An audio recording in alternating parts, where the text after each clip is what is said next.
Hi friends, mister of Kannada YouTube ಚಾನಲ್ಗೆ ಸ್ವಾಗತ. ನಮ್ಮ ಭಾರತದಲ್ಲಿ ಪ್ರತಿಯೊಂದು ಊರಲ್ಲೂ ಆಂಜನೇಯ ಸ್ವಾಮಿ ದೇವಸ್ಥಾನ ಇರುತ್ತೆ. ಆದರೆ ಆಂಜನೇಯ ಸ್ವಾಮಿ ಪ್ರತಿಮೆಗಳನ್ನು ಬಹಳಷ್ಟು ನಾವು ನೋಡಿದ್ದೀವಿ. ಆದರೆ ವಿಶ್ವದಲ್ಲೇ ಅತಿ ಎತ್ತರದ ಆಂಜನೇಯ ಸ್ವಾಮಿ ಪ್ರತಿಮೆ ಎಲ್ಲಿದೆ ಅಂತ ನಿಮಗೆ ಗೊತ್ತಾ? ವಿಶ್ವದಲ್ಲೇ ಅತಿ ಎತ್ತರದ 161 ಅಡಿ ಎತ್ತರದ ಪಂಚಮುಖಿ ಆಂಜನೇಯ ಸ್ವಾಮಿ ಪ್ರತಿಮೆ ನಮ್ಮ ಕರ್ನಾಟಕದಲ್ಲೇ ಕುಣಿಗಲ್ ತಾಲೂಕಿನಲ್ಲಿ ಬರುವಂತ ಒಂದು ಸಣ್ಣ ಗ್ರಾಮದಲ್ಲಿದೆ. ಇವಾಗ ನಾವು ಅಲ್ಲಿಗೆ ಹೋಗ್ತಾ ಇದ್ರಿ. ನಾವು ಆ ದೇವಸ್ಥಾನ ಹತ್ರ ಹೋದ್ಮೇಲೆ ದೇವಸ್ಥಾನದ ಬಗ್ಗೆ ನಿಮಗೆ ಸಂಪೂರ್ಣ ಮಾಹಿತಿ ಕೊಡ್ತೀನಿ.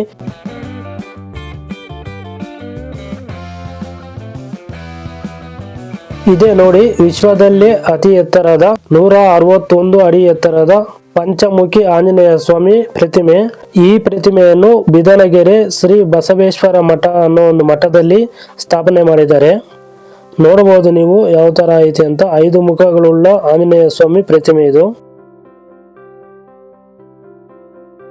ಬನ್ನಿ ಈಗ ಒಳಗಡೆ ಹೋಗೋಣ.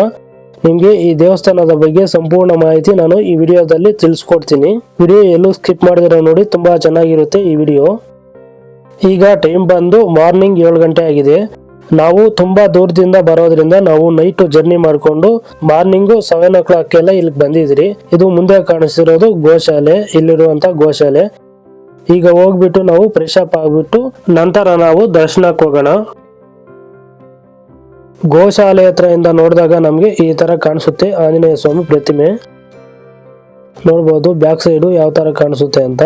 ಇನ್ನು ಹತ್ರ ಹೋದ್ಮೇಲೆ ನಿಮ್ಗೆ ಇನ್ನು ಕ್ಲಿಯರ್ ಆಗಿ ತೋರಿಸ್ತೀನಿ. ನಮ್ದು ಸ್ನಾನ ಎಲ್ಲ ಮಾಡಿದ್ದಾಯ್ತು. ಈಗ ದರ್ಶನಕ್ಕೆ ಹೋಗೋಣ ಬನ್ನಿ.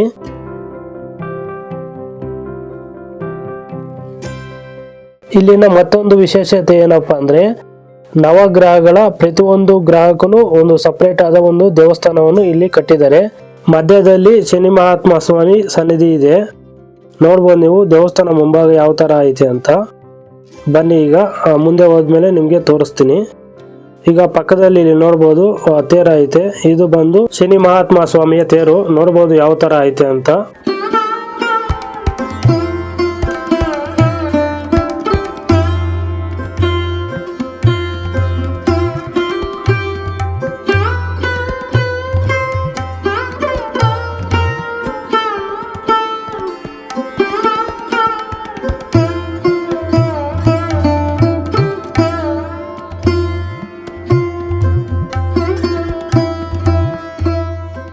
ಇದು ಬಂದು ದೇವಸ್ಥಾನದ ಮುಂಭಾಗ. ನೋಡೋಕೆ ತುಂಬಾ ಅಂದ್ರೆ ತುಂಬಾ ಸುಂದರವಾಗಿದೆ ದೇವಸ್ಥಾನ ಮುಂಭಾಗ ನೋಡೋಕೆ. ಈಗ ಬನ್ನಿ ದೇವಸ್ಥಾನ ಒಳಗಡೆ ಹೋಗೋಣ. ಇನ್ನೂ ಸುಂದರವಾಗಿರುತ್ತೆ ದೇವಸ್ಥಾನ ಒಳಗಡೆ.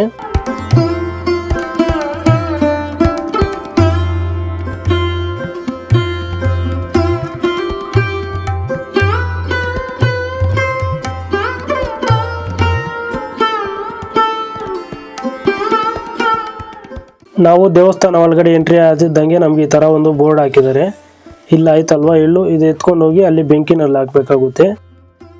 ಬನ್ನಿ ತೋರಿಸ್ತೀನಿ. ಈಗ ಮುಂದೆ ಕಾಣಿಸ್ತಾ ಇತ್ತಲ್ವಾ ಬೆಂಕಿ, ಆ ಬೆಂಕಿಯಲ್ಲಿ ನಾವು ಎಳ್ಳೆತ್ಕೊಂಡು ಹೋಗಿ ಹಾಕಿದ್ರೆ ಶನಿ ದೋಷ ಪರಿಹಾರ ಆಗುತ್ತೆ ಅಂತ. ಈ ದೇವಸ್ಥಾನದಲ್ಲೆಲ್ಲ ಪ್ರತಿಯೊಂದು ಶನಿ ಮಹಾತ್ಮ ದೇವಸ್ಥಾನದಲ್ಲೂ ಹಿಂಗೆ ಮಾಡ್ತೀವಿ ನಾವು.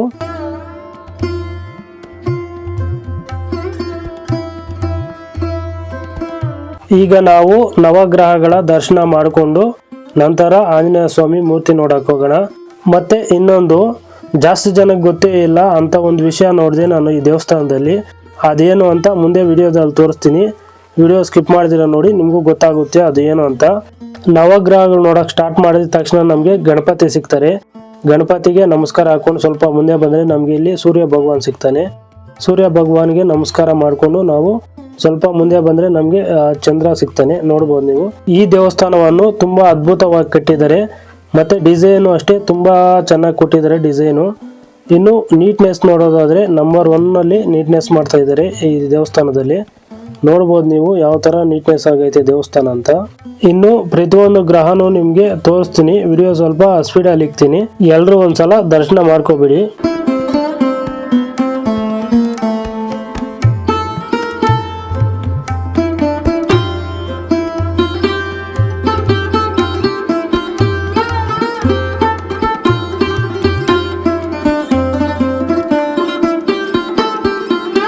ಇಲ್ಲಿಗೆ ಅರ್ಧ ಮುಗಿಯಿತು. ಈಗ ಶನಿಮಹಾತ್ಮ ಸ್ವಾಮಿ ದೇವಸ್ಥಾನ ದರ್ಶನ ಮಾಡಿಕೊಂಡು ಆಮೇಲೆ ಮಿಗಿಲಿರುವಂಥ ಗ್ರಹಗಳನ್ನು ದರ್ಶನ ಮಾಡ್ಕೊಳ್ಳೋಣ. ಬನ್ನಿ ಈಗ ಶನಿಮಹಾತ್ಮ ಸ್ವಾಮಿ ದೇವಸ್ಥಾನಕ್ಕೆ ಹೋಗೋಣ. ಮುಂದೆ ಕಾಣಿಸ್ತೈತಲ್ವಾ, ಇದೇ ಶನಿಮಹಾತ್ಮ ಸ್ವಾಮಿ ದೇವಸ್ಥಾನ. ಇಲ್ಲಿ ನಮ್ಮ ಕೈಯಾರೆ ಆಂಜನೇಯ ಸ್ವಾಮಿಗಾಗಲಿ ಅಥವಾ ಶನಿಮಹಾತ್ಮ ಸ್ವಾಮಿಗಾಗಲಿ ಎಣ್ಣೆ ಅಭಿಷೇಕ ನಾವು ಮಾಡ್ಬೋದು ಅಂತ ಒಂದು ಅವಕಾಶ ಇದೆ.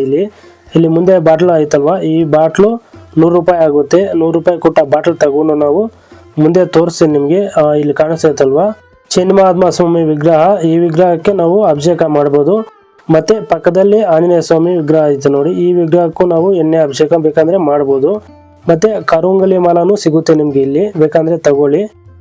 ಈಗ ದೇವಸ್ಥಾನದಿಂದ ಆಚೆ ಬಂದ್ರೆ ನಮ್ಗೆ ಈ ತರ ವ್ಯೂ ಕಾಣಿಸುತ್ತೆ, ನೋಡ್ಬೋದು ಯಾವ ತರ ಐತೆ ಅಂತ. ಬನ್ನಿ ಈಗ ನಮ್ಗೆ ಅವಾಗೆ ಶುಕ್ರವರೆಗೂ ನಾವು ಗ್ರಹಗಳು ನೋಡ್ಕೊಂಡು ಬಂದ್ರಿ. ಈಗ ಮಿಗಿಲಿರುವಂತ ಗ್ರಹಗಳನ್ನು ದರ್ಶನ ಮಾಡ್ಕೊಳ್ಳೋಣ. ನಾನು ಅವಾಗೆ ನಿಮ್ಗೆ ಹೇಳೋದು ಮರ್ತೋಗಿದ್ದೆ, ಈ ತರ ದೇವಸ್ಥಾನದ ಪಕ್ಕದಲ್ಲಿ ಈ ತರ ಒಂದು ಬೋರ್ಡ್ ಹಾಕಿದ್ದಾರೆ ನೋಡಿ. ಯಾವ ಗ್ರಹ ಇದ್ರೆ ಆ ಗ್ರಹದ ಮಂತ್ರ ಅಲ್ಲಿರುತ್ತೆ, ಬೇಕಂದ್ರೆ ನಾವು 1 ಸಲ 2 ಸಲ ಉಚ್ಚಾರಣೆ ಮಾಡ್ಬೋದು.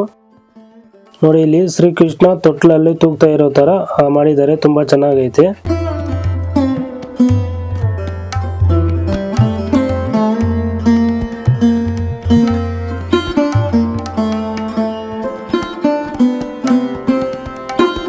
ಈ ದೇವಸ್ಥಾನದಲ್ಲಿ ತುಲಾಭಾರ ನೋಡಿ ಇಲ್ಲ ಐತೆ. ಇದೇನಕ್ಕಪ್ಪ ಅಂದ್ರೆ ಕೆಲವರು ಹರಕೆ ಮಾಡ್ಕೊಂತಾರೆ, ಆ ತರ ಇಷ್ಟು kg ಎಣ್ಣೆ ಕೊಡ್ತೀನಿ, ಇಷ್ಟು kg ನವಧಾನ್ಯಗಳು ಕೊಡ್ತೀನಿ, ಇಷ್ಟು kg ಬೆಲ್ಲ ಕೊಡ್ತೀನಿ, ಆ ತರ ಡಿಫ್ರೆಂಟ್ ಕಾಸು ಕೊಡ್ತಾರೆ ಕೆಲವರೆಲ್ಲ. ಆ ತರ ಹರಕೆ ಮಾಡ್ಕೊಂಡಿರ್ತಾರೆ. ಅವ್ರ ಕೆಲಸ ಸಂಪೂರ್ಣವಾಗಿ ಯಶಸ್ವಿ ಆಗಿದ ತಕ್ಷಣ ಅವರು ಇಲ್ಲಿ ಬಂದು ತೂಕ ಹಾಕಿ ಕೊಡ್ತಾರೆ. ಇನ್ನು ಜಾಸ್ತಿ ಜನಕ್ಕೆ ಗೊತ್ತೇ ಇಲ್ದಿರುವಂತ ವಿಷಯ ಇಲ್ಲ ಐತೆ ನೋಡಿ, ಆಂಜನೇಯ ಸ್ವಾಮಿಗೆ ಮದುವೆ ಆಗಿದೆ ಅಂತ. ನನ್ಗಂತೂ ಇದುವರೆಗೂ ಗೊತ್ತೇ ಇರಲಿಲ್ಲ. ಇಲ್ಲಿಗೆ ಬಂದ್ಮೇಲೆನೆ ನನಗೂ ಗೊತ್ತಾಗಿದ್ದು. ನಿಮ್ಗೂ ಹಂಗೆ ಆಗಿದ್ರೆ ಕಾಮೆಂಟ್ ಅಲ್ಲಿ ತಿಳಿಸಿ. ನೋಡಿ ಬೋರ್ಡ್ ಇಲ್ಲಿ ಹಾಕಿದ್ದಾರೆ, ಆಂಜನೇಯ ಸ್ವಾಮಿಗೆ ಮದುವೆ ಆಗಿರುವಂತ ವಿಷಯ ಇಲ್ಲಿ ಹಾಕಿದ್ದಾರೆ ನೋಡಿ, ಯಾವ ತರ ಅಂತ ಎಲ್ಲ ಇಲ್ಲಿ ಬರ್ದಿದ್ದಾರೆ. ಇದನ್ನು ಓದಿಕೊಂಡು ನಾವು ಆಚೆ ಬಂದ್ರೆ ನಮ್ಗೆ ಆಂಜನೇಯ ಸ್ವಾಮಿ ಪ್ರತಿಮೆ ಕಾಣಿಸುತ್ತೆ ನೋಡಿ. ಇಲ್ಲಿ ಹಾಕಿದ್ದಾರೆ ಆಂಜನೇಯ ಸ್ವಾಮಿ ದರ್ಶನಕ್ಕೆ ದಾರಿ ಅಂತ, ಹಿಂಗ್ ಹೋಗ್ಬೇಕು. ಬನ್ನಿ ಈಗ ಹೋಗೋಣ. ಇಲ್ಲಿಂದ ನೋಡೋಕೆ ನಮ್ಗೆ ಈ ತರ ಕಾಣಿಸುತ್ತೆ. ನಾವು ಮೇಲೆ ಆಂಜನೇಯ ಸ್ವಾಮಿ ಪಾದದವರೆಗೂ ನಾವು ಮೇಲೆ ಗಂಟ ಹೋಗ್ಬೋದು. ಬನ್ನಿ ಈಗ ಹೋಗೋಣ.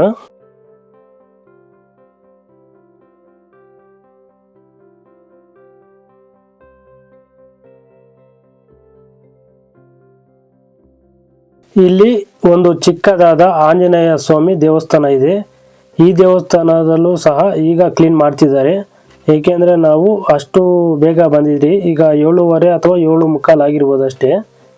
ನೋಡ್ಬೋದು ನೀವು ಯಾವ ಥರ ಐತೆ ಇಲ್ಲಿ ದೇವಸ್ಥಾನ ಅಂತ. ಇಲ್ಲಿ ಇನ್ನೂ ಪೂಜೆ ಮಾಡೋಕ್ಕೆ ಲೇಟ್ ಆಗುತ್ತಂತೆ. ನಾವು ಇಲ್ಲಿರುವಂಥ ಆಂಜನೇಯ ಸ್ವಾಮಿಗೆ ನಮಸ್ಕಾರ ಹಾಕ್ಕೊಂಡು ಹೋಗೋಣ.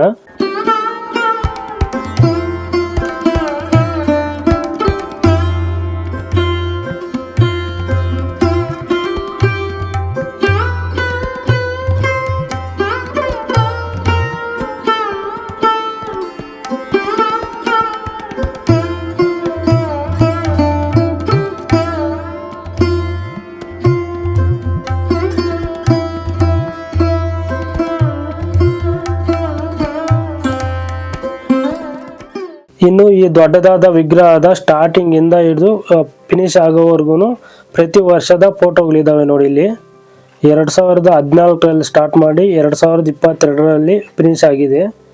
ನೋಡ್ಬೋದು ನೀವು ಪ್ರತಿ ವರ್ಷದ ಚಿತ್ರಣ ಇಲ್ಲಿ ಗಮನಿಸ್ಬೋದು. ನಾವು ಹಂಗೆ ಇಲ್ಲಿ ಬಂದರೆ ನಮಗೆ ಆಂಜನೇಯ ಸ್ವಾಮಿ ಪಾದದ ಹತ್ರ ಹೋಗೋಕ್ಕೆ 10 ರೂಪಾಯಿ ಟಿಕೆಟ್ ತಗೋಬೇಕು ನೋಡಿ. ಇದು ಟಿಕೆಟು. ಈಗ ಬನ್ನಿ ನಾವು ಹೋಗೋಣ. ಇಲ್ಲಿ ಈ ಮೆಟ್ಲು ಹತ್ಕೊಂಡು ಇನ್ನು ಸ್ವಲ್ಪ ಮೇಲೆ ಹೋದರೆ ನಮಗೆ ಅಲ್ಲಿ ಆಂಜನೇಯ ಸ್ವಾಮಿ ಪಾದ ಮುಟ್ಟಿ ನಾವು ನಮಸ್ಕಾರ ಮಾಡುವಂಥ ಅವಕಾಶ ಇದೆ ನಮಗೆ. ಫ್ರೆಂಡ್ಸ್, ಈ ವಿಡಿಯೋ ನಿಮ್ಗೆ ಇಷ್ಟ ಆಗಿದ್ರೆ ಒಂದು ಲೈಕ್ ಮಾಡಿ. ಹಂಗೆ ಯಾರಾದರೂ ಹೊಸಬ್ರು ನಮ್ಮ ಯೂಟ್ಯೂಬ್ ಚಾನಲ್ ನೋಡ್ತಾ ಇದ್ರೆ ಚಾನಲ್ಗೆ ಸಬ್ಸ್ಕ್ರೈಬ್ ಮಾಡ್ಕೊಳ್ಳಿ. ನಾವು ಇದೇ ಥರ ವಿಡಿಯೋಗಳು ಇನ್ನೂ ಹಲವಾರು ನಿಮ್ಮ ಮುಂದೆ ತರುವಂಥ ಪ್ರಯತ್ನ ಮಾಡ್ತೀವಿ.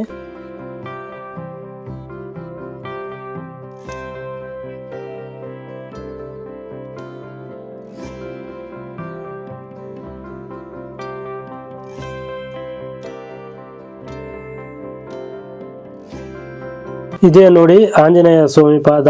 ಈಗ ನಾವು ಇಲ್ಲಿ ಆಂಜನೇಯ ಸ್ವಾಮಿ ಪಾದವನ್ನು ಮುಟ್ಟಿ ನಾವು ನಮಸ್ಕಾರ ಮಾಡ್ಕೋಬೋದು. ನೋಡ್ಬೋದು ನೀವು ಯಾವ ಥರ ಕಾಣುತ್ತೆ ಇಲ್ಲಿಂದ ಅಂತ.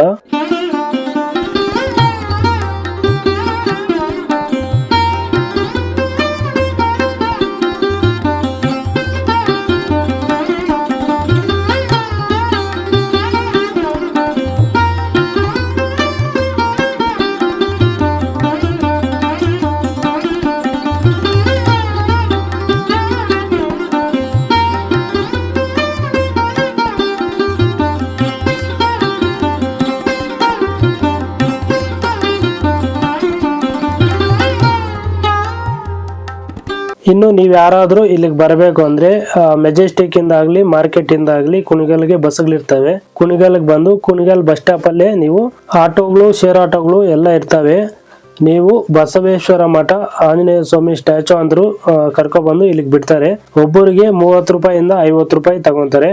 ಇಲ್ಲ ಅಂದ್ರೆ ನೀವು ಕುಣಿಗಲ್ಲಿಂದ ನೆಲಮಂಗಲಕ್ಕೆ ಹೋಗೋ ಬಸ್ಸಲ್ಲಿ ಬಂದು ಬಿದನಗೆರೆ ಅನ್ನೋ ಬಸ್ ಸ್ಟಾಪ್ ಅಲ್ಲಿ ಇಳ್ಕೊಂಡು ನೀವು ಅಲ್ಲಿಂದ ನಡ್ಕೊಂಡು ಬರ್ಬೋದು. ಒಂದು 2 ಕಿಲೋಮೀಟರ್ ಆಗುತ್ತೆ ಬಸ್ ಸ್ಟಾಪ್ ಇಂದ ಇಲ್ಲಿಗೆ.